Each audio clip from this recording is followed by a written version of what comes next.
इस वक्त हम मौजूद हैं उस शख्स के साथ जिनका तारुफ अगर मैं आज से 5-6 दिन पहले करवाती तो कहती कि छत्तीसगढ़ में कांग्रेस की मीडिया प्रभारी राधिका खेड़ा हमारे साथ मौजूद है।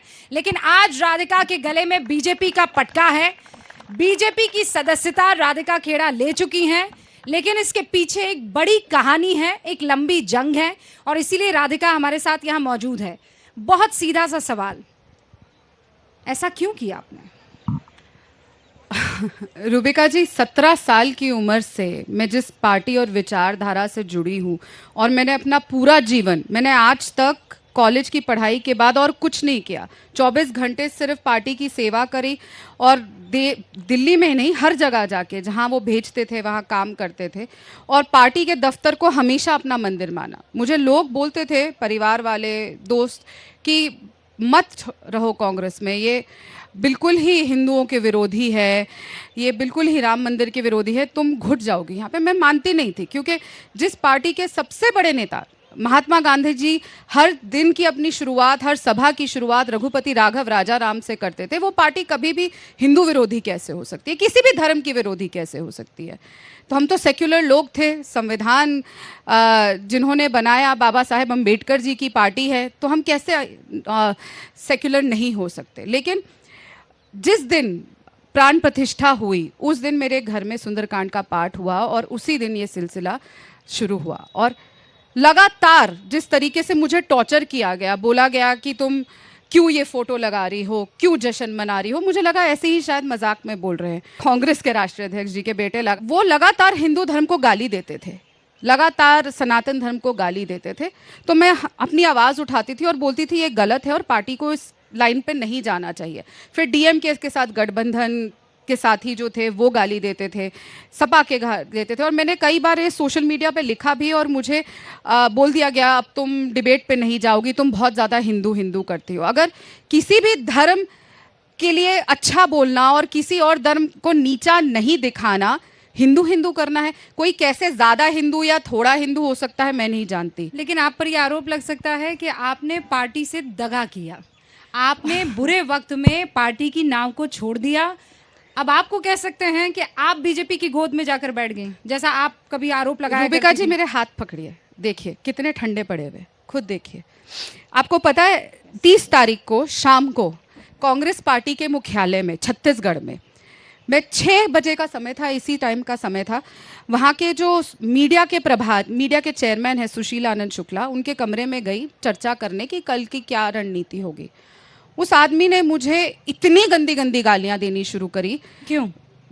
क्योंकि मैं पवन जी को कुछ मीडिया हाउसेस से मिलवाने लेकर जाना चाहती थी, क्योंकि जिस तरीके से सुशीलानंद शुक्ला पार्टी के खिलाफ काम कर रहे थे, मैं पार्टी के फेवर में काम कर रही थी। मैं इंश्योर करती थी कि पार्टी की मैनिफेस्टो छपे, वो इंश्योर करते थे कि ना छपे। तो गंदी गंदी गालियां, इतनी गंदी गंदी गालियां मैंने अपने जीवन में ऐसे ऐसे शब्द, मुझे सुशील जी कह रहे हैं वो आप पर डेफेमेशन केस डालेंगे, करिए, मानहानि का केस ठोकेंगे। अरे मानहानि के केस करने से सच्चाई तो नहीं बदल जाएगी कि हम जिस दफ्तर को अपना मंदिर मानते थे, और ये पूरे कांग्रेस ऑफिस के सामने हुआ है, अकेले नहीं, किसी कमरे के नहीं, कांग्रेस के कार्यालय के अंदर गंदी गंदी गालियां दी गई और 3 आदमी थे। जब मैंने बोला कि आप ऐसा क्यों कर रहे हैं, मैं आप औरत हूँ, महिला हूँ, आपकी प्रभारी हूँ, तो उन्होंने और गंदी गंदी गालियाँ शुरू करी। मैंने जब फ़ोन ऐसे उठा के कहा कि आप लाइव फेसबुक पे हैं, रिकॉर्डिंग कर रही थी मैं, तो उन्होंने ऐसे इशारा किया और 2 और आदमी जो थे उन्होंने अंदर से कुंडी बंद कर ली दरवाजे की। 1.5 मिनट वो कमरे का दरवाज़ा बंद था, कुंडी बंद थी, मैं नहीं जानती उन्होंने क्यों बंद किया। आप सच में ये हुआ? आप जी, और मैं चिल्ला रही थी। बीजेपी के इशारे पर ये स्क्रिप्ट बना रही हैं। यही तो दिक्कत है कांग्रेस पार्टी के साथ। प्रियंका चतुर्वेदी जब छोड़ के गई तो बीजेपी के इशारे पे स्क्रिप्ट थी। अंकिता दत्ता जब न्याय 2 साल मांगती रही तो बीजेपी के इशारे पे स्क्रिप्ट थी। अर्चना सिंह को जिस तरह से छत्तीसगढ़ में जलील किया गया, फिर कांग्रेस के AICC 24 अकबर रोड में पीटा गया, वो भी बीजेपी की स्क्रिप्ट थी। जब जब महिला न्याय मांगेगी तो वो भारतीय जनता पार्टी की स्क्रिप्ट है। कोई महिला ऑरेंज रंग के कपड़े पहन के चली जाएगी तो वो भारतीय जनता पार्टी की स्क्रिप्ट है। और कांग्रेस ये कह रही है कि वो लड़की जिसको उन्होंने स्वयं 7 साल के लिए राष्ट्रीय मीडिया कोऑर्डिनेटर बनाया हुआ है, मैं उनकी प्रवक्ता हूँ, तो उनको अपने अंदर झांक के देखना चाहिए कि अगर मैं बीजेपी की स्क्रिप्ट पढ़ रही हूँ।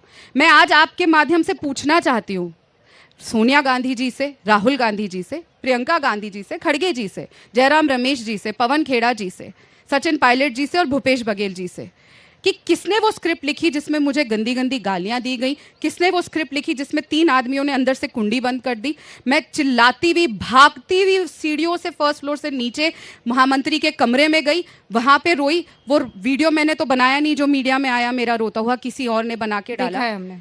मैं अब ना मैं ऐश्वर्या राय हूँ ना सुष्मिता सेन हूँ कि इतनी बेहतरीन एक्टिंग करूंगी कि मैं रो सकूंगी।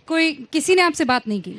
जी की 2 दिन बाद जयराम रमेश जी ने की और मुझको धमकाया और कहा ये क्या कर रही हो तुम्हें पार्टी तुमसे बड़ी है, तुम ऐसे कैसे कर सकती हो। मैंने कहा सर 3रा दिन हो गया, शो कॉज भी नहीं भेजा, तब भी जवाब नहीं था। हम एक्शन लेंगे। मैंने कहा 3 दिन हो गए।